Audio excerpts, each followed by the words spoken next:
Swayam Prabha. Digital India. Educated India.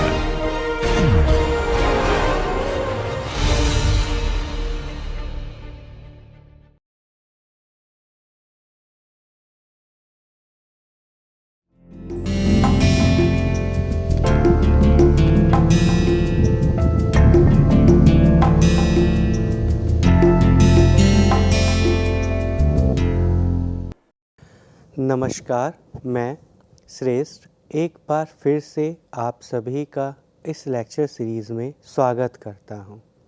मैं वर्तमान समय में बनारस हिंदू यूनिवर्सिटी के मनोविज्ञान विभाग में एज ए असिस्टेंट प्रोफेसर कार्यरत हूं। हम लोग इस लेक्चर सीरीज़ में ऑर्गेनाइजेशनल बिहेवियर से संबंधित विभिन्न विषयों के ऊपर चर्चा कर रहे हैं। इस लेक्चर की सीरीज़ की शुरुआत में हम लोगों ने ऑर्गेनाइजेशनल बिहेवियर के अर्थ तथा इसके हिस्टोरिकल डेवलपमेंट को समझा और जाना किस प्रकार ऑर्गेनाइजेशनल बिहेवियर एक सब्जेक्ट के रूप में स्थापित हुआ तथा ऑर्गेनाइजेशनल बिहेवियर में हम किन किन विभिन्न कॉन्सेप्ट्स के बारे में अध्ययन करते हैं। इन कॉन्सेप्ट्स में हम लोगों ने अब तक की इस लेक्चर सीरीज़ में बहुत सारे टॉपिक्स को कवर किया, जैसे organisation structure, communication, motivation, leadership, group behaviour. इन सभी टॉपिक्स के बारे में हम लोगों ने डिस्कशन किया।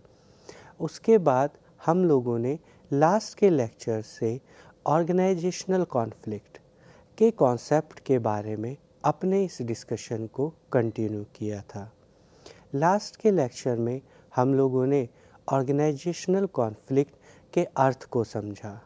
हम लोगों ने ऑर्गेनाइजेशनल कॉन्फ्लिक्ट किस प्रकार से किसी ऑर्गेनाइजेशन में उत्पन्न होता है, उसकी जो प्रक्रिया है उसके बारे में विस्तृत रूप से चर्चा की तथा हम लोगों ने यह जानकारी एकत्र की कि कौन कौन से कारक ऑर्गेनाइजेशनल कॉन्फ्लिक्ट को संभावित रूप में उत्पन्न करने में अपनी भूमिका अदा करते हैं। अब जिस प्रकार हम लोगों ने लास्ट के लेक्चर में ऑर्गेनाइजेशनल कॉन्फ्लिक्ट के बारे में समझा और देखा कि ऑर्गेनाइजेशनल कॉन्फ्लिक्ट किस प्रकार से हमारी ऑर्गेनाइजेशन की फंक्शनिंग को प्रभावित करता है और यह भी देखा कि ऑर्गेनाइजेशन का जो एंड है वो कहाँ पर जाकर होता है, ऑर्गेनाइजेशनल कॉन्फ्लिक्ट के रिजोल्यूशन पर। अर्थात यदि किसी ऑर्गेनाइजेशन में कोई कॉन्फ्लिक्ट उत्पन्न होता है तो हम लोग उस कॉन्फ्लिक्ट को रिजॉल्व करने का प्रयास करते हैं ताकि हम ऑर्गेनाइजेशन की जो प्रॉपर फंक्शनिंग है उसको दोबारा से इस्टेब्लिश कर सकें। यदि हम ऑर्गेनाइजेशनल कॉन्फ्लिक्ट का सॉल्यूशन फाइंड आउट करने में और सॉल्यूशन को इम्प्लीमेंट करने में फेल हो जाते हैं तो वह कॉन्फ्लिक्ट हमारी ऑर्गेनाइजेशन को आगे चलकर बहुत ज़्यादा नेगेटिवली इन्फ्लुएंस करता है, या आप कहें कि आपकी ऑर्गेनाइजेशन की जो फंक्शनिंग है उसे बहुत ज़्यादा डिस्टॉर्ट कर देता है, डिसफंक्शनिंग बहुत ज़्यादा बढ़ जाती है। तो आज हम लोग इस लेक्चर में ऑर्गेनाइजेशनल कॉन्सेप्ट के इसी अवयव को आगे बढ़ाते हुए अब अपना पूरा कंसंट्रेशन ऑर्गेनाइजेशनल कॉन्फ्लिक्ट के रिजोल्यूशन का क्या अर्थ है, किस प्रकार हम ऑर्गेनाइजेशन के कॉन्फ्लिक्ट के रिजोल्यूशन की टेक्निक्स को इम्प्लीमेंट करते हैं, उस पर करेंगे। तो आज हम सबसे पहले यह समझने का प्रयास करते हैं कि कॉन्फ्लिक्ट रिजोल्यूशन क्या है। तो आज के इस लेक्चर का जो टॉपिक है वह है understanding conflict resolution in organisations, अर्थात संगठनों में संघर्ष या द्वंद्व के समाधान की ज्ञाप्ति या समझ। तो यहाँ पर हम लोगों ने जिस प्रकार लास्ट के लेक्चर में यह समझा था कि ऑर्गेनाइजेशनल कॉन्फ्लिक्ट या किसी भी सोसाइटी में कॉन्फ्लिक्ट कैसा है, अपरिहार्य है। अर्थात यदि ग्रुप होगा, ग्रुप के मेंबर्स होंगे, उनके इंडिविजुअल डिफरेंसेस होंगे, तो यह पॉसिबिलिटी बनी रहती है कि किसी न किसी प्रकार का कोई कॉन्फ्लिक्ट कभी ना कभी हमारे सामने आए। तो जिस प्रकार कॉन्फ्लिक्ट को हम अपरिहार्य मान रहे हैं, उसी प्रकार कॉन्फ्लिक्ट का जो रिजोल्यूशन है यह भी अपरिहार्य है। अर्थात हम कॉन्फ्लिक्ट को ऐसे ही अपनी ऑर्गेनाइजेशन को प्रभावित नहीं करने देते।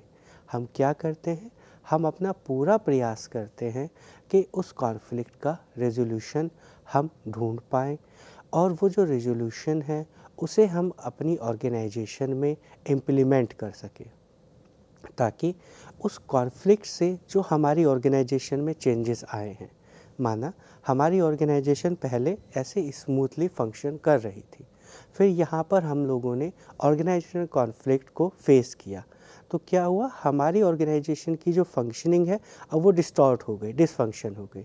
जो ग्रुप के मेंबर्स थे वो एक दूसरे के साथ मिलकर अब कार्य नहीं कर रहे हैं। अब क्या करें, अपना अपना अलग अलग उन लोगों के अपने पर्सपेक्टिव हैं, तो हम क्या करेंगे, उस कॉन्फ्लिक्ट को रिजॉल्व करेंगे ताकि जो पहले जैसी स्थिति थी उसे हम रिस्टोर कर सकें और ऑर्गेनाइजेशन दोबारा अपना प्रॉपर फंक्शंस कर सकें। तो कॉन्फ्लिक्ट होगा तो उसका रिजोल्यूशन भी कुछ ना कुछ ज़रूर होगा। ऐसा नहीं है कि कोई कॉन्फ्लिक्ट हमारे सामने आएगा और उसका कोई ना कोई समाधान हम ना ढूंढ पाए। हम यदि प्रयास करेंगे तो हमें उसका कोई ना कोई सॉल्यूशन अवश्य प्राप्त होगा। तो यहाँ पर हम लोगों ने यही समझा कि कॉन्फ्लिक्ट का जो रिजोल्यूशन है वह अत्यंत आवश्यक है। उसके बाद जो सेकंड पॉइंट है वह है कॉन्फ्लिक्ट क्या है, यूनिक और सब्जेक्टिव एक्सपीरियंस या बिलीफ। जब हम कॉन्फ्लिक्ट के बारे में डिस्कशन कर रहे थे, कॉन्फ्लिक्ट के स्टेजेस के बारे में डिस्कशन कर रहे थे, तो हम लोगों ने वहाँ पर cognition, personal belief, individual differences, uniqueness के बारे में डिस्कशन किया। जैसे जो कॉन्फ्लिक्ट है वो हर व्यक्ति के लिए एक यूनिक एक्सपीरियंस देता है। तो हो सकता है कि यदि कोई एक इशू हो वो मेरे लिए बहुत इम्पोर्टेंट ना हो, लेकिन दूसरे व्यक्ति के लिए वो बहुत इम्पोर्टेंट हो, तो उस व्यक्ति के लिए हो सकता है वो कॉन्फ्लिक्ट का एक सोर्स बने, लेकिन मेरे लिए वो सोर्स नहीं है। तो इस कंडीशन में क्या है, जो कॉन्फ्लिक्ट है वो बहुत ही यूनिक वे में अपना जो प्रभाव है करता है। उसी के साथ साथ सब्जेक्टिव एक्सपीरियंसेस, अर्थात उस इशू से रिलेटेड हो सकता है मेरे अपने कुछ सब्जेक्टिव एक्सपीरियंसेस हों, मेरे कुछ अपने व्यक्तिगत विचार हों, बिलीफ हों, औरों के वो उससे डिफरेंट हो। तो ये जो कॉन्फ्लिक्ट है ये बहुत ही इंडिविजुअलिस्टिक चीज़ है। एक ग्रुप के फॉर्म के रूप में, एक व्यक्ति के फॉर्म के रूप में ये एक यूनिक तरीके से वर्क करता है। आपके सब्जेक्टिव एक्सपीरियंसेस, आपकी मोटिवेशन, आपका परसेप्शन, आपकी आइडियोलॉजिकल डिफरेंसेस इसे प्रभावित करते हैं। तो यदि हमारे कॉन्फ्लिक्ट को ये सभी चीज़ें डिटरमाइन करती हैं, तो ये सभी चीज़ें किस और चीज़ को डिटरमाइन करेंगी, हमारे कॉन्फ्लिक्ट के रिजोल्यूशन को। क्योंकि कॉन्फ्लिक्ट का रिजोल्यूशन किससे संबंधित है, कॉन्फ्लिक्ट से। और कॉन्फ्लिक्ट किससे संबंधित हो रहा है, यूनिक एक्सपीरियंसेस से, सब्जेक्टिव एक्सपीरियंसेस से, कॉग्निशन से। तो हमारा कॉग्निटिव जो हमारा कॉन्फ्लिक्ट रिजोल्यूशन है उसके समय भी हमें किस चीज़ के बारे में ध्यान देने की ज़रूरत है, इन यूनिक एक्सपीरियंसेस को, इन सब्जेक्टिव एक्सपीरियंसेस को। अर्थात ऐसा नहीं है कि यदि एक कॉन्फ्लिक्ट का एक स्पेसिफिक कोई रेजोल्यूशन हो तो वो हमेशा उसी तरीके से वर्क करे। जब भी हमें कॉन्फ्लिक्ट रेजोल्यूशन के बारे में डिस्कशन करना हो, उसे फाइंड आउट करना हो, उसके लिए एक फ्रेमवर्क तैयार करना हो, तो हमें क्या ध्यान देना है, हमें रिकंस्ट्रक्शन ऑफ बिलीफ, इंटरप्रिटेशन, इस पर भी ध्यान देना है। क्यों? क्योंकि यहाँ पर कॉन्फ्लिक्ट इन्हीं चीज़ों से जनरेट हुआ है। तो कॉन्फ्लिक्ट के रेजोल्यूशन के समय भी हमें different reconstruction of thought, reconstruction of interpretation, अर्थात यदि अभी मुझे लग रहा है ये मेरा परसीव्ड या फेल्ट कॉन्फ्लिक्ट है कि इस तरह का आइडिया है मेरे दिमाग में, तो जो कॉन्फ्लिक्ट रिजोल्यूशन है वो क्या मेरी हेल्प करेगा उस बिलीफ को रिकंस्ट्रक्ट करने में? नहीं, ये थ्रेट नहीं है, या मुझे लगा कि नहीं, ओके, ऑर्गेनाइजेशन में मेरे साथ इनजस्टिस हो रहा है और ये थॉट आगे मेरे लिए एक कॉन्फ्लिक्ट का कॉज बन सकता है। तो इस कंडीशन में जब मैं कॉन्फ्लिक्ट का रिजोल्यूशन प्रिपेयर करूँगा, तो यदि मेरी ऑर्गेनाइजेशन में ऐसे स्ट्रक्चरल कुछ मिस्टेक है या कुछ लोग किसी के साथ डिस्क्रिमिनेशन करते हैं, इनजस्टिस करते हैं, तो वो तो मैं सॉल्व करूँगा, उसका रिजोल्यूशन मैं प्रिपेयर करूँगा। उसके साथ क्या रिकंस्ट्रक्शन के थॉट्स मुझे अपने एम्प्लॉय के लिए प्रिपेयर करने हैं कि ये जो रिसोल्यूशन है ये अब हमारी ऑर्गेनाइजेशन में इनजस्टिस के कॉन्सेप्ट को कम्प्लीटली ख़त्म कर देगा, अनफेयरनेस को ख़त्म कर देगा, डिस्क्रिमिनेशन को डिज़ोल्व कर देगा। जब तक मैं इस तरह के थॉट्स रिकंस्ट्रक्ट नहीं करूँगा, तब तक मैं कॉन्फ्लिक्ट को पूरी तरीके से एंड नहीं कर पाऊँगा। तो जिस प्रकार से सॉल्यूशंस ज़रूरी हैं, उसी प्रकार से आपके प्रोग्राम का जिस तरह का आपने इम्प्लीमेंटेशन तैयार किया है, उसके साथ साथ रिकंस्ट्रक्शन ऑफ थॉट, इंटरप्रिटेशन को भी चेंज करने की आवश्यकता होती है। दूसरा एग्जाम्पल जैसे हम लोग इंटरप्रिटेशन के फॉर्म में ले सकते हैं। जैसे यदि मेरी किसी एक इशू को लेकर आज ये इंटरप्रिटेशन है, या जैसे अगर मेरा एक अपनी ऑर्गेनाइजेशन में फॉर एग्ज़ाम्पल एक सिलेक्शन को लेकर एक इश्यूज़ हैं, तो उस समय मेरी इंटरप्रिटेशन है कि इस समय हमें सिलेक्शन नहीं करना चाहिए अपनी ऑर्गेनाइजेशंस में, क्योंकि इस समय जो हमारे पास मैन पावर है वो सफिशिएंट है। लेकिन हो सकता है कि ये आगे चलकर मेरे जो सीनियर मैनेजर्स हैं या जो मेरे एम्प्लॉयर्स हैं उनके साथ इस चीज़ को लेकर कॉन्फ्लिक्ट हो, या सैलरी बढ़ाने को लेकर कुछ कॉन्फ्लिक्ट हो। तो उस समय हमें अपने इंटरप्रिटेशन को, उस इशू के इंटरप्रिटेशन को रिकंस्ट्रक्ट करने की आवश्यकता होती है। तो यहाँ हमने देखा कि चूँकि कॉन्फ्लिक्ट एक सब्जेक्टिव एक्सपीरियंस, यूनिक एक्सपीरियंस से रिलेटेड होता है, इसीलिए जो कॉन्फ्लिक्ट का जो रिजोल्यूशन है वो भी किन चीज़ों को इन्वॉल्व करता है, रिकंस्ट्रक्शंस, बिलीफ के रिकंस्ट्रक्शंस को और इंटरप्रिटेशंस के रिकंस्ट्रक्शन को। जैसे ही मैं इंटरप्रिटेशंस को रिकंस्ट्रक्ट करता हूँ तो बहुत पॉसिबिलिटी है कि मेरा जो कॉन्फ्लिक्ट है वो धीरे धीरे उसका मैग्नीट्यूड कम हो जाए। उसके बाद जो नेक्स्ट नेचर है या आर्ग्यूमेंट है वह है कि कोई भी बेस्ट या यूनिवर्सल मेथड नहीं है। देयर इज नो बेस्ट और universal method for the conflict resolution, अर्थात कि कोई ऐसा अभी तक पर्टिकुलर प्लान तैयार नहीं हुआ है कि ये हर तरह के कॉन्फ्लिक्ट में, हर तरह की कंडीशन में, हर तरह के कॉन्टेक्स्ट में यदि आप इम्प्लीमेंट करेंगे तो आपका जो कॉन्फ्लिक्ट है वो धीरे धीरे ख़त्म हो जाएगा, या आप कॉन्फ्लिक्ट के कारण जो प्रॉब्लम्स आ रही हैं उनका सॉल्यूशन आपको मिल जाएगा। ये पूरी तरीके से उस कॉन्टेक्स्ट पर उसमें पार्टीज़ इन्वॉल्व हैं, जो दो या दो से ज़्यादा ग्रुप या दो या दो से ज़्यादा पार्टी इन्वॉल्व हैं उस इशू को लेकर, उस कॉन्टेक्स्ट को लेकर, उस ऑर्गेनाइजेशन की नेचर को लेकर, ये सभी चीज़ें मिलकर यह है आइडेंटिफाई करती हैं या डिटरमाइन करती हैं कि किस प्रकार का हमें कॉन्फ्लिक्ट रिजोल्यूशन तैयार करना है। तो यदि हमारे पास हर तरह के कॉन्फ्लिक्ट्स को लेकर पहले से ही कोई एक सॉल्यूशन का प्लान अवेलेबल होता तो हमें इस कॉन्फ्लिक्ट रिजोल्यूशन के कॉन्सेप्ट को और ज़्यादा डिस्कस करने की ज़रूरत नहीं होती। लेकिन चूँकि ऐसा कोई भी यूनिवर्सल मेथड नहीं है या ऐसा कोई बेस्ट मेथड नहीं है, इसीलिए हमें कॉन्फ्लिक्ट रिजोल्यूशन के इस कॉन्सेप्ट को और ज़्यादा डिटेल में समझने की आवश्यकता है, ताकि हम कॉन्फ्लिक्ट की नेचर के अकॉर्डिंगली, ऑर्गेनाइजेशन की नेचर के अकॉर्डिंगली, जो पार्टीज़ उस कॉन्फ्लिक्ट में इन्वॉल्व हैं उनकी कैरेक्टरिस्टिक्स के अकॉर्डिंगली एक बेस्ट या अप्रोप्रिएट कॉन्फ्लिक्ट रिजोल्यूशन का प्लान तैयार कर सकें। उसके बाद यह और क्या क्या डिमांड करता है, एक्सपेरिमेंटेशन एंड इनोवेशन। ऐसा क्यों यहाँ पर कहा जा रहा है, क्योंकि जो कॉन्फ्लिक्ट रिजोल्यूशन है इसका कोई बेस्ट मेथड नहीं है, यह हमने अभी वैलिडिटी से स्थापित किया। तो अगर कोई बेस्ट वे नहीं है तो जो भी हमारे पास ऑलरेडी एग्जिस्टिंग मेथड्स हैं, अब हमें क्या करना है, उसमें इनोवेटिव तरीके से उनमें चेंजेस करने हैं। तो और डिफरेंट डिफरेंट एक्सपेरिमेंटेशन करने हैं, बार बार करके देखना है। ओके ठीक है, ये एक रिजोल्यूशन का प्लान हो सकता है। ओके, इसमें अब हम लोग ये चीज़ें ऐड करके देखते हैं। ठीक है, नहीं हुआ, ठीक है, अब हम एक और एक्सपेरिमेंटेशन करते हैं और इनोवेटिव आइडियाज़ उसमें इनकॉर्पोरेट करते हैं। तो आप देखेंगे कि जब बच्चे भी आपस में खेल रहे होते हैं, तो जब उनके सामने कोई प्रॉब्लम आती है तो वो डिफरेंट डिफरेंट एक्सपेरिमेंट करके देखते हैं। अच्छा ठीक है, ये कुछ ख़राब हो गया फॉर एग्ज़ाम्पल, तो हम देखते हैं कि ठीक है, इस स्क्रू को टाइट करके देखते हैं, नहीं हुआ, ठीक है रुक जाओ, इसको वापस रिस्टोर करते हैं। या हमारे जो और इनोवेटिव आइडियाज़ आते हैं कि नहीं ठीक है, शायद इसमें ये प्रॉब्लम है।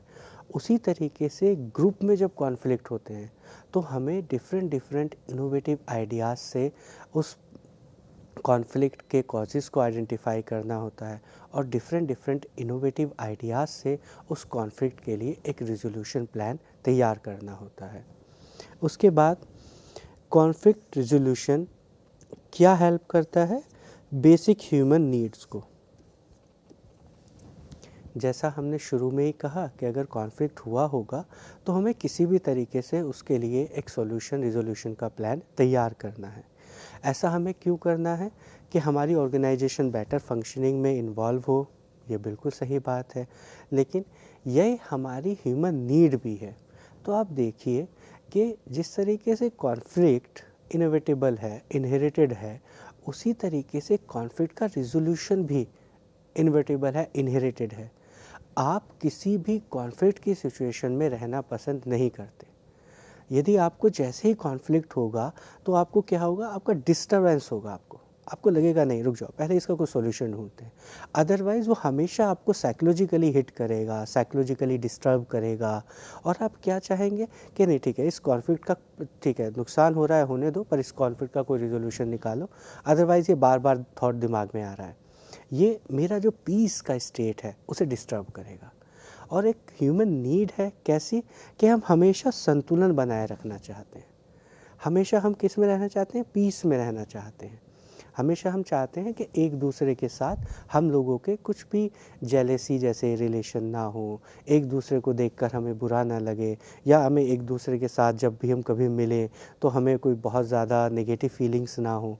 हम कैसा चाहते हैं? स्मूथ वे में, एकदम पीस में रहना। तो कॉन्फ्लिक्ट रिजोल्यूशन हमें इन ह्यूमन नीड्स को फुलफ़िल करने में हेल्प करता है। तो जैसे ही फॉर एग्ज़ाम्पल आप देखिए, अगर आप एक किसी ग्रुप के मेंबर हैं और आपके उस ग्रुप का दूसरे ग्रुप से किसी तरह का कोई कॉन्फ्लिक्ट है, तो आपको एक अजीब तरह की परेशानी होगी, साइकोलॉजिकल डिस्ट्रेस होगा। जैसे ही वो दोनों ग्रुप मिलकर उस कॉन्फ्लिक्ट का कोई सॉल्यूशन ढूंढ लेते हैं या कोई और थर्ड पार्टी आकर उन दोनों ग्रुप्स के बीच में एक समझौता करा देती है, तो उसके बाद आपको एक पीस का अनुभव होता है। आपको उसके बाद अब संतुलित लगता है कि हाँ ठीक है, अब सब ठीक है। तो ये कौन सी नीड हुई हमारी? ये जब तक पूरी नहीं हुई जब तक हमने कोई उस कॉन्फ्लिक्ट का रिजोल्यूशन प्लान नहीं कर लिया, इम्प्लीमेंट नहीं कर दिया, ताकि अब इन दोनों ग्रुप्स के बीच में जो रिलेशनशिप है वो सामान्य हो गए हैं। ऐसा आप सामाजिक स्थिति में भी देख सकते हैं। जब समाज में दो या दो से ज़्यादा ग्रुप्स होते हैं और उनके बीच में किसी तरह का कोई कॉन्फ्लिक्ट होता है, तो वो उनके इकोनॉमिकल, फिनेंशियल, फिज़िकल बहुत सारे डिस्टर्बेंस क्रिएट करता है, लेकिन साइकोलॉजिकली भी हमें डिस्टर्ब करता है। जैसे ही फिर वो इश्यूज़ रिज़ॉल्व हो जाते हैं, उसके बाद हमें एक पीस का अनुभव होता है और हमें लगता है कि ठीक है, अब सब सामान्य रूप से चल रहा है। तो ये जितने भी पुलिस, आर्मी, गवर्नमेंट, ये क्या इंश्योर करना चाहती है हमारी सोसाइटी में? पीस का स्टेट, ताकि सभी सामान्य रूप से चलता रहे, लोगों को परेशानी ना हो। इसी तरीके से ऑर्गेनाइजेशन में एम्प्लॉयर्स का, मैनेजर्स का, लीडर्स का क्या एक महत्वपूर्ण कार्य है कि वो ऑर्गेनाइजेशन में जो पीस का स्टेट है, जो सामान्य स्थिति है, उसको बनाए रखें। अगर किसी भी वजह से वो स्थिति डिस्टर्ब हुई है तो उसे वापस रिस्टैब्लिश करें। तो उसके बाद कॉन्फ्लिक्ट रिजोल्यूशन एक प्रोसेस है। जैसा कॉन्फ्लिक्ट में हमने देखा कि ये एक स्पेसिफिक तरह की प्रक्रिया है जिसमें बहुत सारी स्टेजेस हैं और उन स्टेजेस को यूज़ करते हुए हम लोग कॉन्फ्लिक्ट का रिजोल्यूशन प्लान तैयार करते हैं और उसे ऑपरेशनलाइज करते हुए इम्प्लीमेंट करते हैं। उसके बाद कॉन्फ्लिक्ट रिजोल्यूशन के लिए एक और चीज़ बहुत ज़्यादा इम्पॉर्टेंट है, वो क्या है कि जो भी पार्टीज़ इन्वॉल्व हैं कॉन्फ्लिक्ट में, वो दोनों या दो से ज़्यादा पार्टीज़ इन्वॉल्व हों उस सॉल्यूशन को ढूंढने में। जैसे यदि group A group be in दोनों के बीच में कोई कॉन्फ्लिक्ट है, तो जब इसके लिए कोई सॉल्यूशन तैयार किया जाए, तब वो पार्टी ए और पार्टी बी दोनों उसके सॉल्यूशन में पार्टिसिपेट करें फाइंड आउट करने में, और दोनों मिलकर ये डिसाइड करें ओके ये हमारा एक बेस्ट सॉल्यूशन होगा इस तरह के कॉन्फ्लिक्ट को रिजॉल्व करने में। तो दोनों पार्टीज़ का वहाँ पर होना, दोनों पार्टीज़ का एक्टिवली पार्टिसिपेट करना, और जो भी सॉल्यूशंस हमें मिल रहे हैं या जो भी सॉल्यूशंस हम प्लान कर रहे हैं वो उन दोनों पार्टीज़ के माध्यम से आने चाहिए। यदि वो दोनों पार्टीज़ के माध्यम से नहीं आएंगे तो होगा क्या, एक पार्टी अगर वहाँ पे ज़्यादा डोमिनेट करेगी तो हो सकता है किन्हीं कारणवश दूसरी पार्टी अभी एडजस्ट कर ले, कॉम्प्रोमाइज़ कर ले, लेकिन वो कॉन्फ्लिक्ट पूरी तरीके से वहाँ पर रिजॉल्व नहीं होगा, उसके रीअकरेंस की चांसेस हमेशा ज़्यादा होंगे। लेकिन अगर दोनों पार्टीज़ वहाँ पर हैं, दोनों पार्टीज़ एक्टिवली पार्टिसिपेट कर रही हैं, दोनों पार्टीज़ कोई सॉल्यूशन प्रपोज कर रही हैं, तो उस समय इसकी पॉसिबिलिटी ज़्यादा है कि जो एग्रीमेंट होगा वो म्यूचुअल एग्रीमेंट होगा, क्योंकि दोनों पार्टीज़ ने अपने अपने सॉल्यूशन दिए। एक सॉल्यूशन एक पार्टी का माना गया, एक सॉल्यूशन दूसरी पार्टी का माना गया। जो और वहाँ पे हायर अथॉरिटीज़ हैं उन्होंने कुछ प्रपोजल्स दिए, लेकिन दोनों पार्टीज़ ने इन्वॉल्वमेंट वहाँ पर रखा। तो अब चूँकि मेरा इन्वॉल्वमेंट था, पार्टिसिपेशन था किसमें, इस सॉल्यूशन के प्लान को तैयार करने में, तो मेरे लिए डिफ़िकल्ट है कि मैं विड्रॉ करूं इसी एग्रीमेंट को। लेकिन अगर मैंने उसमें पार्टिसिपेट नहीं किया तो क्या है कि अब मेरे पास ज़्यादा ये एडवांटेजेस है कि नहीं ठीक है, मैं तो उसमें था भी नहीं, किसी ने मेरा सुना नहीं, किसी ने मेरी बात नहीं मानी, तो ये जो एग्रीमेंट का प्लान तैयार हुआ है इससे मैं विड्रॉ कर लूँ और दोबारा वो जो कॉन्फ्लिक्ट की सिचुएशन है हमें दोबारा फेस करनी पड़े। तो यहाँ पर हम लोगों ने इस स्लाइड के माध्यम से कॉन्फ्लिक्ट के रिजोल्यूशन के मीनिंग को समझा, उसकी नेचर को समझा, उससे रिलेटेड डिफरेंट इम्पॉर्टेंट जो कैरेक्टरिस्टिक्स हैं उसके बारे में डिस्कशन किया। तो अब हम लोग कॉन्फ्लिक्ट रिजोल्यूशन के मीनिंग को समझने के बाद यह समझने का प्रयास करते हैं कि ऑर्गेनाइजेशन में कॉन्फ्लिक्ट रिजोल्यूशन का क्या सिग्निफिकेंस है, क्यों एक स्पेसिफिक डिपार्टमेंट, एक बहुत बड़ी टीम, एक ऑर्गेनाइजेशन एक अपना अच्छा रिसोर्स किस में इन्वेस्ट करता है, ऑर्गेनाइजेशन में होने वाले कॉन्फ्लिक्ट को रिजॉल्व करने में, या एक रिसोर्सेज को प्रिपेयर करता है क्या कि आगे किसी तरह के जो कॉन्फ्लिक्ट हैं उनको हम पहले से ही रोक सकें। क्यों ज़रूरी है ऑर्गेनाइजेशन कॉन्फ्लिक्ट को मिनिमम करना, चूँकि ये जो ऑर्गेनाइजेशनल कॉन्फ्लिक्ट है ये ऑर्गेनाइजेशन की जो फंक्शनिंग है उसको बहुत ज़्यादा प्रभावित करता है। जैसे आप सोसाइटी में देखिए, यदि सोसाइटी में बाहर कुछ दो ग्रुप्स के बीच में झगड़ा हो जाए तो आप क्या देखेंगे कि पूरा का पूरा मार्केट बंद हो गया, लोगों का आना जाना भी बंद हो गया। अगर मेरी कुछ बेसिक नीड्स हैं जो मुझे पूरी करनी है, अब वो मेरे लिए अवेलेबल नहीं है, मुझे बहुत ज़्यादा परेशानी का सामना करना पड़ रहा है। हो सकता है मेडिकल इमरजेंसी हो तो भी उसके लिए मुझे बहुत ज़्यादा डिफ़िकल्टीज़ फेस करनी पड़ रही हैं। उसी तरीके से अगर ऑर्गेनाइजेशन में कोई कॉन्फ्लिक्ट होता है तो ऑर्गेनाइजेशन की जो पूरी फंक्शनिंग है वो डिस्टर्ब हो जाती है। माना दो डिपार्टमेंट्स हैं, उन दोनों डिपार्टमेंट्स के बीच में कोई कॉन्फ्लिक्ट है। अब ऑर्गेनाइजेशन में क्योंकि सभी डिपार्टमेंट्स उस ऑर्गेनाइजेशन का एक इंटीग्रल पार्ट होते हैं, सबके अपने अपने रोल्स हैं और बहुत हद तक ये जो रोल्स हैं ये एक दूसरे पर इंटरडिपेंडेंट हैं। तो यदि एक डिपार्टमेंट काम नहीं करेगा तो दूसरे डिपार्टमेंट की जो फंक्शनिंग है वो भी रुक जाएगी या वो भी अपना प्रॉपर फंक्शनिंग नहीं कर पाएगा। जैसे यदि प्रोडक्शन यूनिट में कुछ प्रॉब्लम हो जाए तो मार्केटिंग यूनिट क्या सेल करेगी जब उसके पास प्रोडक्ट ही तैयार नहीं है, या अगर डिज़ाइनिंग की जो यूनिट है वो अपना काम ना करे, वहाँ कॉन्फ्लिक्ट हो जाए, या उनका मैन्युफैक्चरिंग यूनिट से कॉन्फ्लिक्ट हो जाए तो क्या होगा, अब मेरा प्रोडक्ट ही तैयार नहीं होगा। तो जब मेरा प्रोडक्ट ही प्रिपेयर नहीं होगा तो मेरी ऑर्गेनाइजेशन आगे अपने जो फिनेंशियल बेनिफिट्स हैं या फिनेंशियल गोल्स हैं उन्हें कैसे अकम्प्लिश करेगी। या अगर दो एम्प्लॉयज़ के बीच में कोई कॉन्फ्लिक्ट हुआ और एक दूसरे ने किसी को हार्म कर दिया, तो क्या होगा, अब मेरी ऑर्गेनाइजेशन को जो लीगल इश्यूज़ हैं उनको फेस करना होगा। तो जहां मुझे अपना फोकस ऑर्गेनाइजेशन के डेवलपमेंट में लगाना था, अपने रिसोर्सेज को एम्प्लॉयज़ के डेवलपमेंट में मुझे लगाना था, अब वो मेरे रिसोर्स, मेरा अटेंशन कहाँ लग रहा है, उन कॉन्फ्लिक्ट के रिजोल्यूशन में या उन कॉन्फ्लिक्ट के जो इफ़ेक्ट मेरी ऑर्गेनाइजेशन में पड़े हैं उनको फेस करने में। तो यहाँ पर जो सबसे पहला इसी प्रकार से रेलेवेंस बताया गया है कि जैसे ही ऑर्गेनाइजेशनल कॉन्फ्लिक्ट का रिजोल्यूशन मिलता है तो हमारी जो वर्क प्रोडक्टिविटी है वो दोबारा से प्रॉपर हो जाती है, रिस्टोर हो जाती है। अदरवाइज़ हमारी प्रोडक्टिविटी बहुत ज़्यादा डिक्रीज़ होती चली जाती है। उसके बाद जैसे ही हमारा जो कॉन्फ्लिक्ट रिजोल्यूशन है, कॉन्फ्लिक्ट रिजोल्यूशन का जो प्लान है एग्जीक्यूट होता है, ऑप्शनलाइज होता है, वैसे ही जो हमारे ग्रुप्स के जो रिलेशनशिप हैं या विद इन ग्रुप के इंटरपर्सनल जो रिलेशनशिप हैं वो दोबारा से रिस्टोर हो जाते हैं। तो आप देखिए, जैसे बाहर अगर दो बच्चे हैं, उनमें आपस में कुछ झगड़ा हो गया, उन लोगों ने आपस में एक दूसरे के साथ कुछ मिसबिहेव किया, उसके बाद पेरेंट्स आए, उन लोगों ने दोनों के पर्सपेक्टिव को सुना, समझा, दोनों को दोबारा समझाया, दोबारा रिकंस्ट्रक्शन किया, उनके परसेप्शन का रीइंटरप्रिटेशन किया कि तुमने ऐसा इसे जो कहा उसका ये मीनिंग है, तुम्हें अपनी गलती समझनी चाहिए। उसके बाद दोनों ने अपनी अपनी प्रॉब्लम्स को समझा, अपनी गलतियों को समझा और उस कॉन्फ्लिक्ट को रिजॉल्व कर दिया।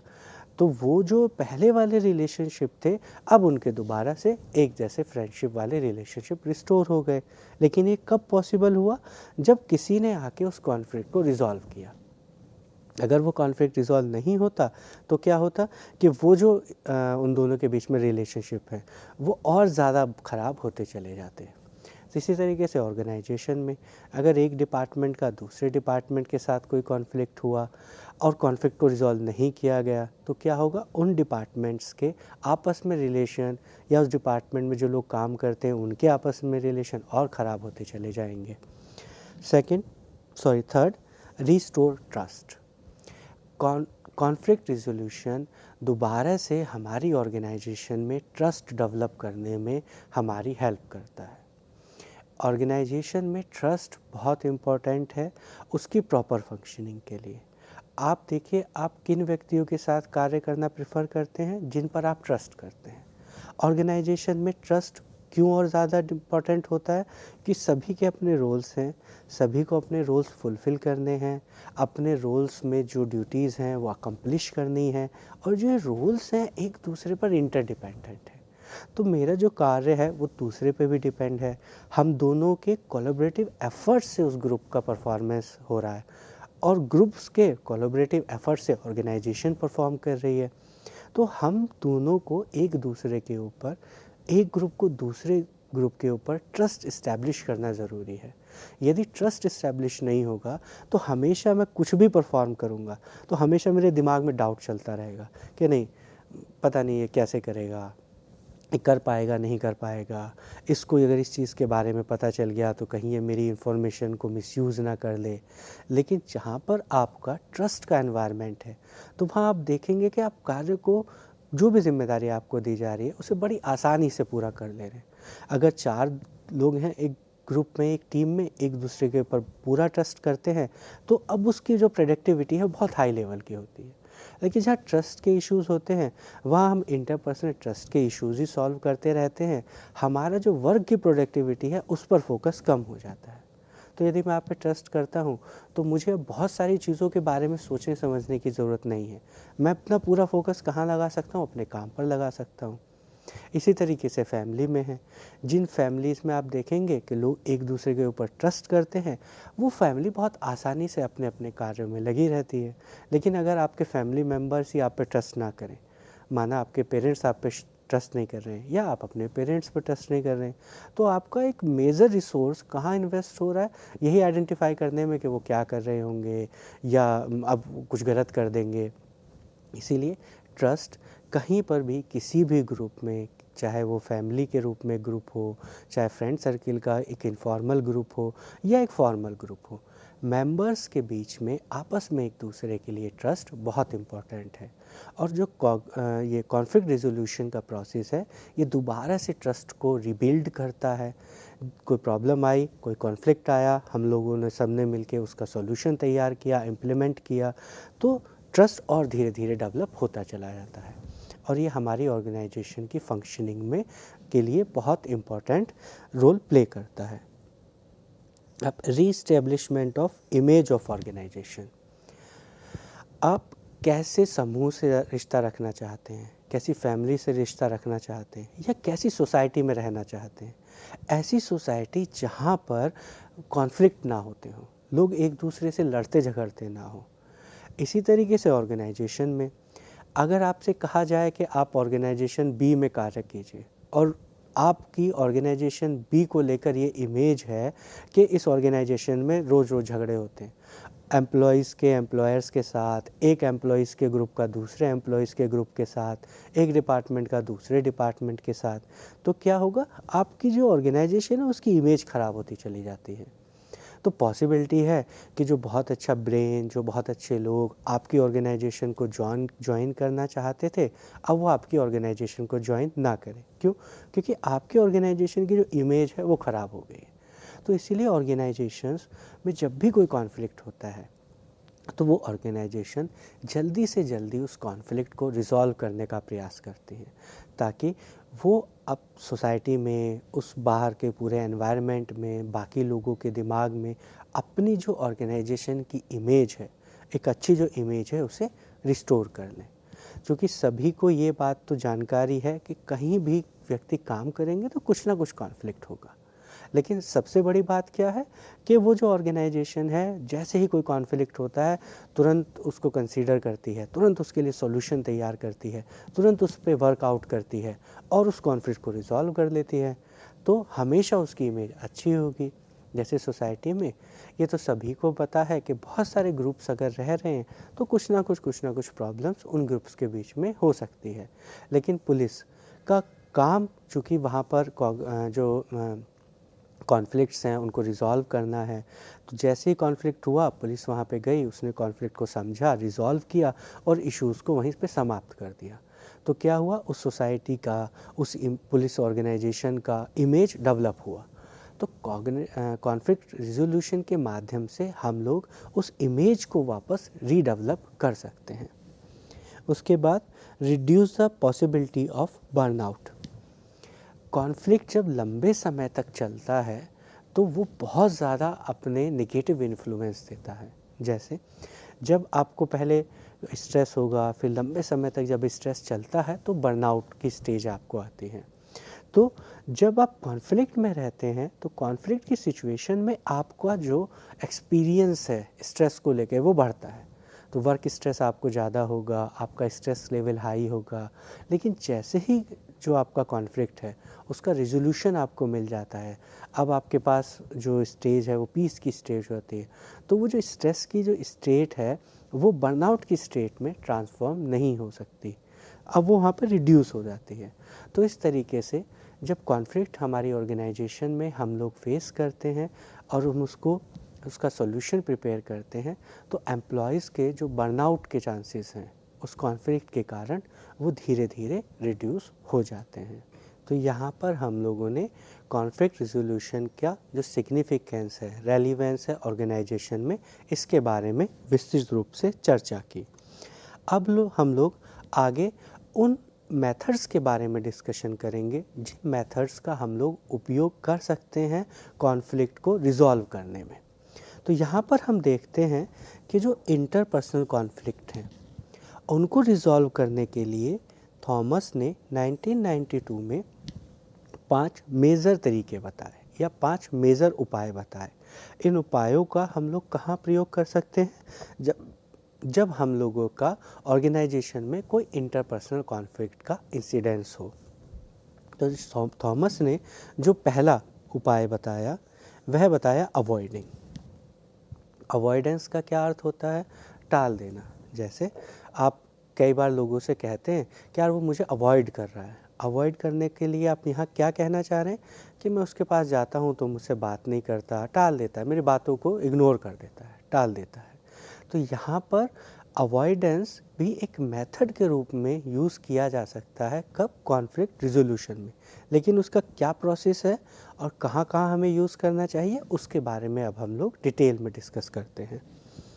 तो यहाँ पर हम लोग क्या करेंगे? इग्नोर कर देंगे। किसको? डिसएग्रीमेंट को, कॉन्फ्लिक्ट की पॉसिबिलिटी को, कि नहीं नहीं कुछ नहीं, ठीक है, सब ठीक है। तो कई बार आप देखते हैं कहीं कॉन्फ्लिक्ट हो भी रहा होता है तो जो बड़े लोग होते हैं वो इग्नोर कर देते हैं, अरे नहीं ठीक है, बच्चे ही हैं, कोई दिक्कत नहीं, अब सब सही हो जाएगा। दो लोग हैं आपस में कुछ उनके बीच में कुछ इंटरपर्सनल कॉन्फ्लिक्ट चल रहा है तो जो उनके सीनियर अथॉरिटी हैं उन्हें इग्नोर करके चली जाती है कि हर चीज़ में आप क्यों डील कर रहे हैं, इग्नोर कर दिया। ये कैसा एटीट्यूड है? न्यूट्रल एटीट्यूड है। वो अपना जो पेस है उसे बिल्कुल न्यूट्रल बनाए रखते हैं। ऐसा नहीं है कि हाँ ठीक है, नहीं जाके वहाँ इमोशनली एक्टिवेट जो रिएक्शंस हैं वो दिए, वो अपना न्यूट्रल फेस कंटिन्यू करेंगे। अवर्जन, अवॉइड करते हैं इन चीज़ों को लेके, अवर्जन बना रहता है। लेकिन इससे होता क्या है, वो जो पार्टीज़ हैं जो ये मानती हैं कि आप रेस्पॉन्सिबल हो किसके लिए? उस कॉन्फ्लिक्ट का रिजोल्यूशन करने के लिए, उनको क्या फील होगा? फ्रस्ट्रेशन। जैसे यदि दो लोगों के बीच में झगड़ा हो जाए और आप ये मान रहे हैं कि पुलिस की रेस्पॉन्सिबिलिटी है कि वो आए और उसको सॉल्व करे, लेकिन वहाँ पुलिस वाले आए, इग्नोर करें, देखें, चले जाएं, कुछ भी ना रिएक्ट करें, तो आपको क्या होगा? आपको फ्रस्ट्रेशन होगा, गुस्सा आएगा। तो उससे क्या पॉसिबिलिटी होगी? हो सकता है वो कॉन्फ्लिक्ट और ज़्यादा बढ़ जाए। तो आप अवॉइडेंस हर परिस्थिति में, हर कॉन्फ्लिक्ट की सिचुएशन में नहीं यूज़ करते हैं। यह कहाँ पर इम्पोर्टेंट हो सकता है? जब जो इशू है वो बहुत इम्पोर्टेंट ना हो, अर्थात जो दो पार्टीज़ हैं, वो जो दो ग्रुप हैं, जिस इशू को लेकर उनके बीच में कॉन्फ्लिक्ट है उसका कोई बहुत ज़्यादा मेजर सिग्निफिकेंट रोल ना हो उन दोनों पार्टीज़ के लिए, या उन दोनों पार्टीज़ का जो फंक्शनिंग है उसका ये बहुत ज़्यादा सिग्निफिकेंटली उसे इन्फ्लुएंस ना कर रहे हो, तो उस केस में हम लोग यह मेथड यूज़ कर सकते हैं। दूसरा, लेस पावर। इसका क्या अर्थ है? इसका अर्थ है कि वो जो अथॉरिटी है या वो जो वहाँ पर डेजिग्नेटरी पावर है उसके पास कोई बहुत ज़्यादा पावर ही नहीं है वहाँ पर कुछ करने की, वो लेस पावरफुल है। तो जब वो उसके पास ज़्यादा पावर नहीं है तो वो क्या कर सकता है? उन चीज़ों को लेके अवॉइड कर सकता है। जैसे यदि आपको कहीं पर किसी कॉन्फ्लिक्ट रिजोल्यूशन के लिए आपको पोजीशन तो दे दी जाए, लेकिन आपके पास पावर ना हो कि आप जिस तरह का रिजोल्यूशन तैयार करें या वो जो दोनों ग्रुप्स हैं उनको आप इन्फ्लुएंस कर सकें, तो चूँकि आपके पास उनको इन्फ्लुएंस करने की पावर नहीं है, आपके पास अपने रिजोल्यूशन को इनकॉर्पोरेट करने की पावर नहीं है, तो उस कंडीशन में आप क्या कर सकते हैं? उन चीज़ों को ज़्यादा अवॉइड कर सकते हैं। उसके बाद, less ability to resolve conflict. अगर मेरे अंदर एबिलिटी ही नहीं है कि मैं उस कॉन्फ्लिक्ट को प्रॉपर वे में रिज़ॉल्व करूं, तो उस समय क्या बेस्ट पॉसिबिलिटी मेरे पास बनती है कि मैं उस चीज़ को अवॉइड कर दूं। जैसे यदि आपको कोई एक कार्य करना आता ही नहीं है और आपको कहा जाए कि आप ये कार्य करो, तो आप उस कार्य को करेंगे, गलतियां करेंगे और नुकसान होगा। उसके लिए क्या बेस्ट आपके पास है कि ठीक है, नहीं अभी मैं इस काम को करना अवॉइड कर देता हूँ। क्यों? क्योंकि गलत करने से तो अच्छा है कि आप उस कार्य को अभी ना करें। इसके बाद जो नेक्स्ट उन्होंने उपाय बताया, टेक्निक के बारे में डिस्कशन किया, वह है डोमिनेटिंग, प्रभुत्व। डोमिनेंस का आप बहुत सामान्य शब्दों में डेली उपयोग करते हैं कि यार वो बहुत डोमिनेटिंग है, वो बहुत ज़्यादा डोमिनेट करता है। इससे आप क्या समझाना चाहते हैं? कि जो एक व्यक्ति है वो अपनी चीज़ों को आप पे ज़्यादा से ज़्यादा थोपता है, वो ज़्यादा से ज़्यादा चीज़ों को इम्पोज कर रहा है। किन चीज़ों को? हो सकता है अपने बिलीव्स को आप पे इम्पोज कर रहा हो सकता है आपके बिहेवियर को बहुत ज़्यादा मैनिपुलेट कर रहा हो। तो ऐसी कंडीशन को या ऐसी टेक्निक को आप किस में रखते हैं? डोमिनेटिंग टेक्निक में। तो जो इस तरह के लोग होते हैं वो कैसा बिहेव शो करते हैं? असर्टिव। असर्टिव का अर्थ है जो कह दिया वो कह दिया, ठीक है, अगर अब हमने ये प्लान किया है तो अब हम लोग इसी को फॉलो करेंगे। साथ ही साथ और किस चीज़ की पॉसिबिलिटी ज़्यादा होती है? अनकोऑपरेटिव। क्यों? क्योंकि यहाँ पर वो जो मेथड है उस मेथड में आप डोमिनेट कर रहे हैं, तो अनकॉपरेशन का अर्थ है कि ठीक है, हम आपसे कॉपरेट नहीं करेंगे, अभी हमने प्लान किया है, ये इश्यूज़ हैं, अब आप पे हमने इम्पोज़ कर दिया। तो हम यहाँ पे कॉपरेशन की डिमांड नहीं कर रहे हैं, कॉपरेशन का एक्सपेक्टेशन कम है। किस चीज़ का एक्सपेक्टेशन ज़्यादा है? इम्पोज़ करने का। नेक्स्ट, इसमें और क्या एक इम्पॉर्टेंट कैरेक्टरिस्टिक है कि जब आप चीज़ों को डोमिनेट करते हैं तो आप देखते हैं कि आप कोई कोलैबोरेटिव वर्क नहीं करते। हार या जीत का एक डिस्कशन होता है, या तो आप सही है या आप गलत हैं, या तो आप जीत जाएंगे या आप हार जाएंगे, या तो चीज़ आपको मिल जाएगी या नहीं मिलेगी। तो यहाँ पर जो फोकस होता है वो विन और लूज़ अप्रोच पर होता है। उसके बाद नेक्स्ट क्या है? Less concern for others. यहाँ पर जो एक पार्टी है या जो वो पार्टी है जो रिजोल्यूशन तैयार कर रही है, वो सभी अलग अलग लोगों पर उसको कम कंसर्न शो करती है। उसके बाद किस पे उसका मेन फोकस होता है? उसका मेन जो फोकस होता है वो पर्सनल ऑब्जेक्टिव्स को फुलफ़िल करने का। फॉर एग्ज़ाम्पल, अगर एक ऑर्गेनाइजेशन में 2 डिपार्टमेंट्स के बीच में अगर कोई झगड़ा है और अगर हम डोमिनेटिंग अप्रोच से वहाँ पर वर्क करेंगे, तो जो हमारे पर्सनल ऑब्जेक्टिव्स हैं, जो पर्सनल इंटरेस्ट है, हम उन पे ज़्यादा फोकस करेंगे, बाकी लोगों के जो कंसर्न्स हैं उन पे कम फोकस करेंगे, कोऑपरेशन कम होगा, असर्टिव ज़्यादा होंगे नेचर में और ज़्यादा चीज़ों को इम्पोज़ करेंगे। अब ये वाला मेथड आप किन किन परिस्थिति में ज़्यादा यूज़ कर सकते हैं? इमरजेंसीज़ में। अर्थात जैसे यदि हमें तुरंत किसी चीज़ का सॉल्यूशन तैयार करना हो, या तुरंत ऐसी कोई इमरजेंसी आई है कि अब हम वेट नहीं कर सकते कि ठीक है हम डिस्कशन करेंगे, हम कोलैबोरेटिव कोई आइडिया निकालेंगे, अभी क्या है, अभी ये प्रॉब्लम है, अभी इमरजेंसी है, अभी इसका सॉल्यूशन तैयार करो। बाकी लोगों को कंसर्न अभी ज़्यादा फोकस नहीं करना है, अभी किस पे फोकस करना है कि जो प्रॉब्लम हमारे पास है, जो इमरजेंसी हमारे पास है, इसे हमें सॉल्व करना है। तो अगर इमरजेंसी की सिचुएशन हो तो उस कंडीशन में यह जो उपाय है ये बहुत अच्छे से इम्प्लीमेंट किया जा सकता है। उसके बाद स्ट्रिक्ट लेकिन लॉन्ग टर्म सॉल्यूशंस, अर्थात अगर हमारे पास कोई कॉन्फ्लिक्ट है या हमारे पास कोई प्रॉब्लम है और जो हमारा सॉल्यूशन है या जो हमारा आइडिया ऑफ थॉट है वो कुछ स्ट्रिक्ट है, लोग उसे अभी बहुत ज़्यादा स्ट्रिक्ट ले रहे हैं, अभी उसे समझ नहीं रहे हैं, लेकिन इसके लॉन्ग टर्म बहुत अच्छे इफ़ेक्ट हैं। ऑर्गेनाइजेशन में जो मैं चेंजेस आज इनकॉर्पोरेट करना चाह रहा हूँ या जो सॉल्यूशंस आज मैं देना चाह रहा हूँ, ये आज एक्सेप्टेबल नहीं है, लोगों को आज ये बहुत गलत या स्ट्रिक्ट लग रहे हैं, लेकिन इनका जो लॉन्ग टर्म इन्फ्लुएंस है मेरी ऑर्गेनाइजेशन में ये बहुत पॉजिटिव होगा। तो ऐसी कंडीशन में हम लोग इस मेथड का उपयोग करते हुए अपनी ऑर्गेनाइजेशन में और ज़्यादा बेटर फंक्शनिंग की ओर जा सकते हैं।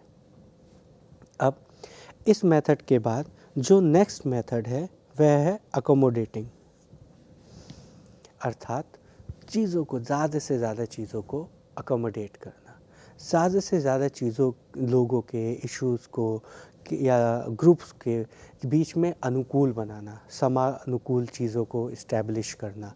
तो ये कब पॉसिबल होता है? कब चीज़ें आपकी ज़्यादा से ज़्यादा अनुकूल होती हैं? अब ज़्यादा से ज़्यादा चीज़ों को आप उसमें अकोमोडेट कर देते हैं। तो यहाँ पर जो हमारा फोकस होता है वो ज़्यादा किस पे फोकस होता है? कोऑपरेटिव नेचर पर। तो अब कैसे अनुकूल होंगी चीज़ें? आपको भी लिया, आपको भी लिया, आपको भी लिया। तो कोऑपरेटिवली जब हम लोग कोलैबोरेटिव तरीके से एक दूसरे के कोऑपरेशन के साथ किसी चीज़ को इनकॉर्पोरेट करते हैं तो क्या होता है, उसमें ज़्यादा चीज़ें अकोमोडेट होती हैं। तो इस मेथड में हम लोग कोऑपरेटिव पर्सपेक्टिव को इनकॉर्पोरेट करते हैं। उसके बाद यह कम सेल्फिश या अनसेल्फिश होता है। क्यों? क्योंकि हमारा यहाँ पर फोकस किस चीज़ को लेकर है कि ज़्यादा से ज़्यादा चीज़ों को, ज़्यादा से ज़्यादा ग्रुप्स को, ज़्यादा से ज़्यादा इंडिविजुअल्स को हमें उसमें अकोमोडेट करना है। तो उसके लिए क्या ज़रूरी होगा कि जो हमारे पर्सनल सेल्फिश इंटरेस्ट हैं या तो हम उन्हें कम करें या हम उन्हें मिनिमाइज़ करें। तो उन कंडीशंस में ही हम लोग बाकी चीज़ों को अकोमोडेट कर पाते हैं।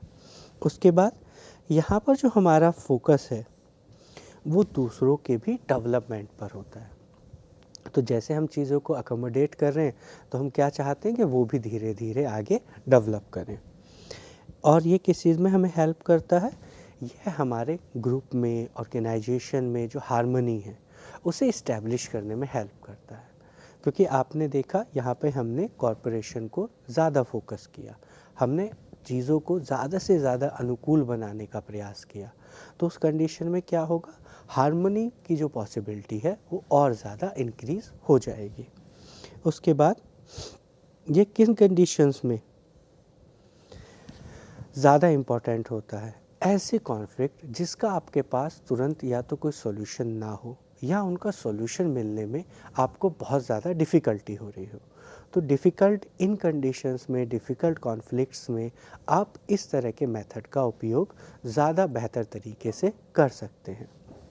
उसके बाद जब हमारा जो पर्सपेक्टिव हो वो कैसा हो, डेवलपमेंट का हो, ग्रोथ का हो, तो यदि हमारा पर्सपेक्टिव है कि चीज़ों को इम्पोज करना है तो डिफरेंट बात है, या ऐसा कोई स्ट्रिक्ट एक्शन लेना है जिसके लॉन्ग टर्म इफ़ेक्ट हो तो डिफरेंट पर्सपेक्टिव है। लेकिन यदि हमारा ग्रोथ का, डेवलपमेंट का, हार्मनी का पर्सपेक्टिव है तो उस वाली कंडीशंस में, कैरेक्टरिस्टिक्स में हमें यह मेथड बहुत ज़्यादा सूट करता है। अब जो नेक्स्ट मेथड इन्होंने बताया वो बताया कोलैबोरेटिंग, अर्थात सहयोग। कोलैबोरेटिंग या सहयोग का क्या अर्थ है कि अब हम इस अप्रोच में सभी लोगों का सहयोग, कोलैबोरेशन पे ज़्यादा फोकस करेंगे, और साथ ही साथ यह किस पे ज़्यादा, यह अप्रोच किस पे फोकस करती है, विन विन अप्रोच पर, कि ठीक है हम विन लूज़ की अप्रोच पर नहीं, अब हम लोग ऐसी कोशिश करेंगे कि सभी के लिए मिनिमम कंडीशन में विन विन सिचुएशन अवेलेबल हो। उसके साथ ये कैसी होती है, कोऑपरेटिव और असर्टिव। अब एक और इसकी जो नेक्स्ट कैरेक्टरिस्टिक है ये क्या है, मैक्सिमाइज कंबाइंड बेनिफिट। क्योंकि हम यहाँ कोलैबोरेशन पे फोकस कर रहे हैं तो हमारा जो बेनिफिट होगा वो कैसा होगा, जो कंबाइंड बेनिफिट्स हैं उनको मैक्सिमाइज करेगा। उसके बाद इम्प्रूव ट्रस्ट, क्योंकि जो हमारा कार्य है हम लोगों ने उसमें डिफरेंट लोगों को कोलैबोरेशन के लिए रखा है। तो कोलैबोरेशन आप कब किसी के साथ करते हैं, जब आप दूसरे व्यक्ति पर और ज़्यादा ट्रस्ट करते हैं। क्रिएटिव सॉल्यूशंस, सभी लोग मिलकर उसमें सहयोग कर रहे हैं, ज़्यादा ब्रेन है, ज़्यादा इनोवेटिव आइडियाज़ आते हैं, तो हमारे पास जो क्रिएटिव सॉल्यूशन की पॉसिबिलिटी है वो आगे जाके बढ़ जाती है।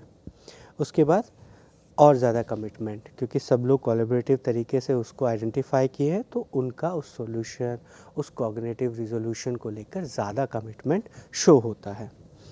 नेक्स्ट है कॉम्प्रोमाइजिंग, समझौता।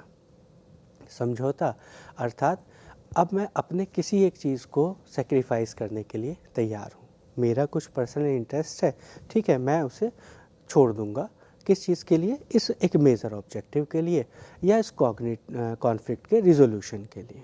तो ये वाला जो मेथड है ये इसी एक आइडियोलॉजी पर बेस्ड है। तो यहाँ पर क्या है, इंटरमीडिएट कोऑपरेशन, क्योंकि कोऑपरेशन से ज़्यादा आप किस पे फोकस कर रहे हैं, कॉम्प्रोमाइज़ करने पर। उसके साथ गिव एंड टेक स्ट्रेटजी।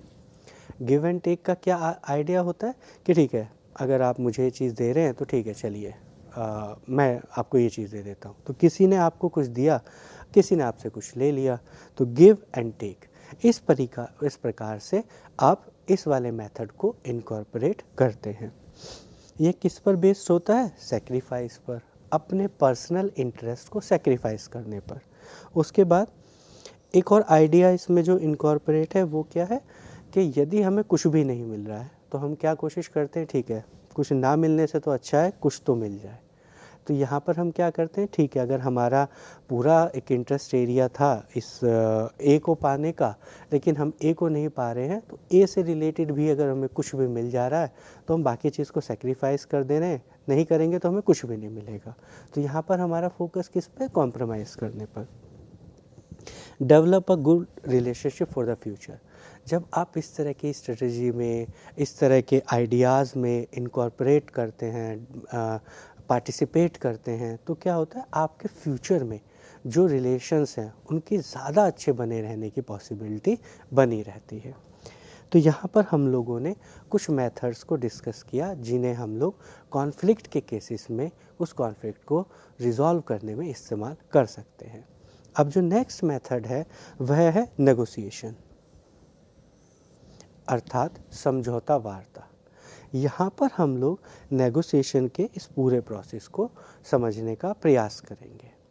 तो कॉमनली आप जब नेगोशिएशन के बारे में चर्चा करते हैं तो आप कहते हैं कि ठीक है, मैं वहाँ गया था, मैंने नेगोशिएट किया, इस शर्ट को या कुछ सामान ख़रीदना है, उसने पहले मुझे 500 का बताया, मैंने नेगोशिएट किया तो उसने 400 पर मुझे दे दिया।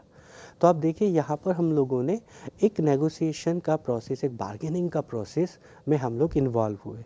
इस प्रोसेस में सबसे पहले क्या हम लोगों में आया? डिस्कशन। क्यों?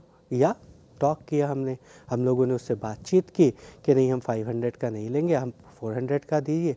तो जो नेगोशिएशन का जो प्रोसेस है, इसका एक एसेंशियल पार्ट कौन सा है? डिस्कशन या टॉक या कम्युनिकेशन आप कह सकते हैं, कि किसी भी तरीके से हमने अपनी इन्फॉर्मेशन को कम्युनिकेट किया। यह हमेशा 2 या 2 से ज़्यादा पार्टीज़ के बीच में होता है। तो अगर नेगोशिएशन हो रहा होगा तो वहाँ पर कम्युनिकेशन ज़रूर होगा, 2 या 2 से ज़्यादा पार्टीज़ ज़रूर होंगी और किसी एक ऑब्जेक्टिव को लेकर। और वो ऑब्जेक्टिव क्या होगा? कॉन्फ्लिक्ट का रिजोल्यूशन, या जो हमारे पास इश्यूज़ हैं उन या प्रॉब्लम्स हैं उनका सॉल्यूशन, इस पर फोकस करते हुए ये पार्टीज़ डिस्कस कर रही होंगी। उसके बाद स्ट्रेटजीज़, अर्थात हम किस तरह की स्ट्रेटजी यूज़ करने वाले हैं उस नेगोशिएशन के प्रोसेस में। उसके बाद एक्टिव पार्टिसिपेशन। यदि जैसा हमने पहले भी कहा कि 2 या 2 से ज़्यादा पार्टी अगर उस इशू में इन्वॉल्व हैं तो उन पार्टीज़ का एक्टिवली उस नेगोशिएशन में पार्टिसिपेट करना ज़रूरी है। यदि एक पार्टी एक्टिवली पार्टिसिपेट नहीं करेगी तो क्या होगा? वो कम्युनिकेशन ही नहीं होगा, टॉक ही नहीं होगा, डिस्कशन ही नहीं होगा। 2 पार्टीज़ हैं, एक कुछ डिस्कशन नहीं कर रही है, पार्टिसिपेट ही नहीं कर रही है, तो सिर्फ एक पार्टी होगी तो वही डोमिनेट करेगी, वही सॉल्यूशन बताएगी बार बार। तो दूसरी पार्टी के लिए पॉसिबिलिटी रहेगी कि वो बाद में कह देगा कि ठीक है, हमारा इसमें कोई पार्टिसिपेशन नहीं है। और जब तक पार्टी उसमें पार्टिसिपेट नहीं करेगी तब तक हम लोग एक म्यूचुअल एग्रीमेंट, एक म्यूचुअल सॉल्यूशन भी तैयार नहीं कर पाएंगे। इसीलिए दोनों पार्टीज़ का एक्टिवली पार्टिसिपेट करना वहाँ पर बहुत ही एसेंशियल है। उसके बाद नेगोशिएशन कहाँ एंड होने की कोशिश करता है या हमारा क्या प्लान होता है? एक कंसेंट को रीच करना, कि ठीक है, ये प्रॉब्लम है, ये कॉन्फ्लिक्ट है, सभी पार्टी बैठी हैं, अब हम कंसेंट के फॉर्म में ये फाइनलाइज करते हैं कि ठीक है, ये जो एग्रीमेंट हमारा तैयार हुआ है इस पे हम दोनों पार्टीज़ का कंसेंट है। उसके बाद यहाँ पर हम लोग जो बाकी कंडीशंस होती हैं हम प्लान करते हैं कि ठीक है, ये कंडीशंस पे हम आगे अपने बिहेवियर को डिटरमाइन करेंगे। तो ये सारी जो कंडीशंस होती हैं उसको उनका एग्रीमेंट होता है। और लास्ट में ये जो फ्यूचर परफॉर्मेंस होती है, ये फ्यूचर परफॉर्मेंस किसके अकॉर्डेंस में होती है? वो जो रूल्स, वो जो रेगुलेशंस वहाँ पे डिज़ाइन किए गए हैं, फाइनलाइज किए गए हैं, उनके बेसिस पर हम लोग आगे का जो फ्यूचर बिहेवियर है उसे निर्धारित करते हैं। जो आज एग्रीमेंट हमने बनाया वही उसी एग्रीमेंट के अकॉर्डिंगली हमारा फ्यूचर का बिहेवियर होगा। यदि हम फ्यूचर में उस तरह का बिहेवियर शो नहीं करेंगे तो क्या होगा? वो जो एग्रीमेंट है उसकी जो कंडीशंस हैं वो ब्रीच हो जाएंगी और वो जो नेगोशिएशन का प्रोसेस है उसका जो आउटकम आना चाहिए वैसा आउटकम नहीं आएगा। तो यहाँ पर हम लोगों ने नेगोशिएशन के एक अर्थ को समझने का प्रयास किया और देखा इसमें कौन कौन सी कैरेक्टरिस्टिक्स इम्पॉर्टेंट है। अब हम लोग आगे डिस्कस करते हैं बार्गेनिंग। नेगोशिएशन में किस तरह की बार्गेनिंग स्ट्रेटजी हम लोग यूज़ करते हैं। तो यहाँ बार्गेनिंग के 2 मेजर टाइप्स बताए गए हैं। पहला उन्होंने बताया इंटीग्रेटिव या कोऑपरेटिव बार्गेनिंग, दूसरा उन्होंने टाइप बताया डिस्ट्रीब्यूटिव बार्गेनिंग। तो यहाँ पर इंटीग्रेटिव और डिस्ट्रीब्यूटिव बार्गेनिंग का एक मेजर डिफरेंस है कि जब आप इंटीग्रेटिव बार्गेनिंग करते हैं तो आप क्या कोशिश करते हैं कि चीज़ों को इंटीग्रेट करके, कोऑपरेट करके एक प्रोडक्ट पर फोकस करना है, आउटकम पर फोकस करना है। डिस्ट्रीब्यूटिव बार्गेनिंग में क्या है कि हम लोगों के पास फॉर एग्जांपल कुछ रिसोर्सेज हैं और अब हम लोग इन रिसोर्सेज को डिफरेंट पार्टीज़ में डिस्ट्रीब्यूट करेंगे। तो यहाँ पर जो मेरा फोकस है वो क्या है कि जो मेरे पास रिसोर्सेज हैं, जो मेरे पास एलिमेंट्स हैं, ऑब्जेक्ट्स हैं, उन्हें मुझे डिस्ट्रीब्यूट करना है चीज़ों में। इंटीग्रेटिव बार्गेनिंग में क्या है? मुझे रिसोर्सेज को कंबाइन करके मेरा जो पर्सपेक्टिव है वो कोऑपरेटिव पर्सपेक्टिव है, ना ही कि डिस्ट्रीब्यूटिव पर्सपेक्टिव है। तो इस प्रकार इन पर्सपेक्टिव्स के माध्यम से बार्गेनिंग को इंटीग्रेटिव या डिस्ट्रीब्यूटिव टाइप्स में बताया गया है। उसके बाद जो नेक्स्ट मेथड है वो है कंसिलिएशन।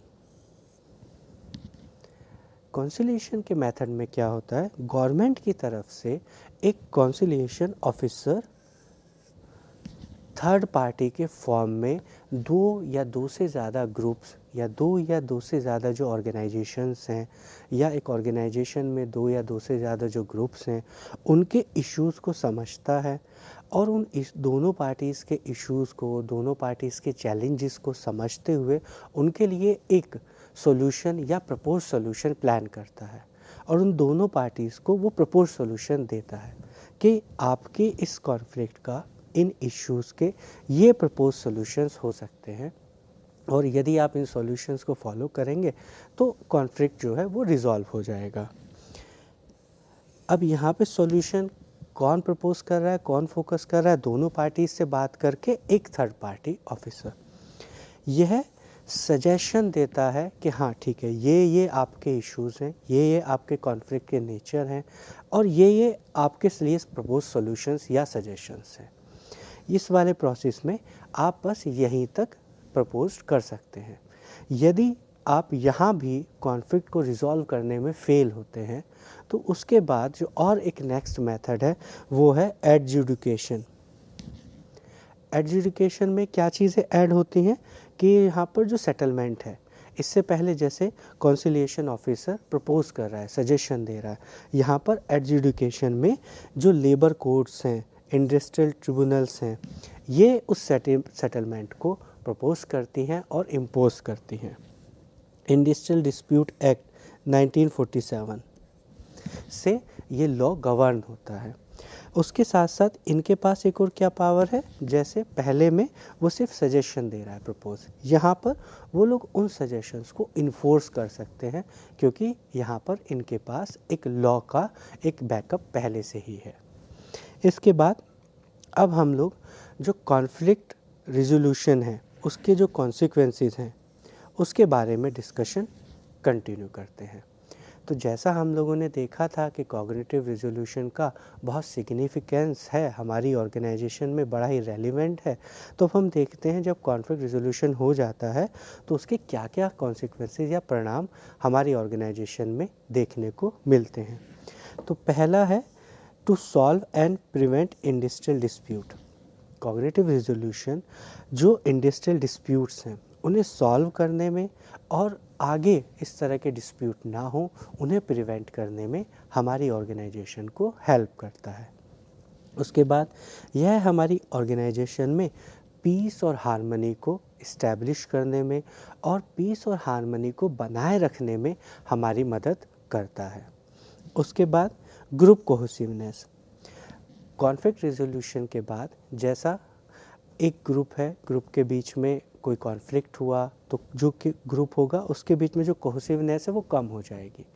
क्यों? क्योंकि अब डिफरेंट इश्यूज़ हमारे सामने रेज हो रहे हैं।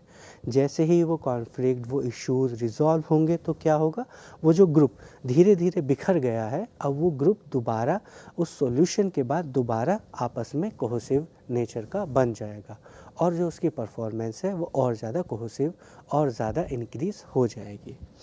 उसके बाद develop a trust. Conflict resolution organization की जो हायर अथॉरिटीज़ हैं, ऑर्गेनाइजेशन की फंक्शनिंग पर और इंटरपर्सनल ट्रस्ट को डेवलप करने में हमारी हेल्प करता है।